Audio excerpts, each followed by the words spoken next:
इस दुनिया की सारी अफरा तफरी और हंगामे के दरमियान ये रहे आप, और ये रहा आपके वजूद का सबसे गहरा और पुराना दुश्मन, ये टूटा हुआ पाइप जो गर्म पानी तो दूर की बात ठंडा भी नहीं देता। माजी में बहुत से लोग आए और गए जिन्होंने बड़ी बड़ी बातें की, आपके मसाइल को हल करने के लिए बड़े बड़े वादे भी किए, क्योंकि आपका दर्द उनका दर्द है, वगैरह वगैरह। लेकिन ये पाइप इतने सालों के बाद भी टूटा हुआ है।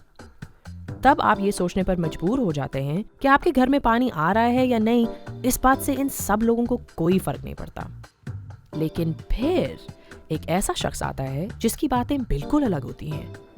उसके मुताबिक वो आपके खानदान और आपकी पूरी कम्युनिटी की गैरत का मुहाफिज है। इससे आपके रोजमर्रा के मसाइल कैसे हल होंगे ये आपको नहीं पता, लेकिन गैरत का मुहाफिज एक अच्छा कैंडिडेट ही होगा, तो आप उसी शख्स को वोट देते हैं। और सिर्फ आप ही नहीं, हजारों और लोग भी देते हैं। और अब वो इलेक्शन जीत चुका है और तमाम लोग ये सोच के कि उन्होंने एक इज्जतदार शख्स को इलेक्ट किया है, सुकून की नींद सो सकते हैं।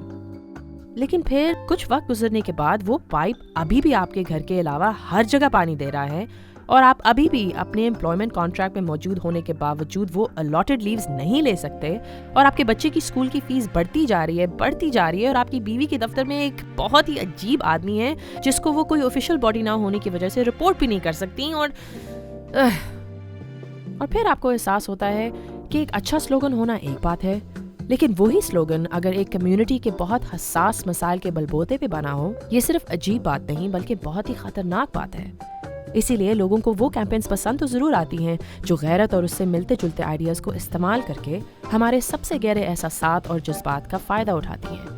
लेकिन अक्सर इन कैंपेन्स का असर हमारी रोजमर्रा की जिंदगी और मसाइल पे बहुत कम होता है, और तमाम वो सियासतदान जो इन खास स्लोगन्स का इस्तेमाल करते हैं ये बात बखूबी जानते हैं। जो लोग हमारी जिंदगी में वाज़े तौर पर तब्दीली ला सकें, हमें उन्हीं को इतना इख्तियार देना चाहिए, ना कि उनको जो सबसे ऊंचा चिल्लाएं या जिनकी सबसे बड़ी रैलीज हों, और उनको तो बिल्कुल भी नहीं जो हमें दूसरों से डरना या नफरत करना सिखाएं। लोगों को अपना फायदा मत उठाने दें, समझदार रहें, समझदारी से वोट करें।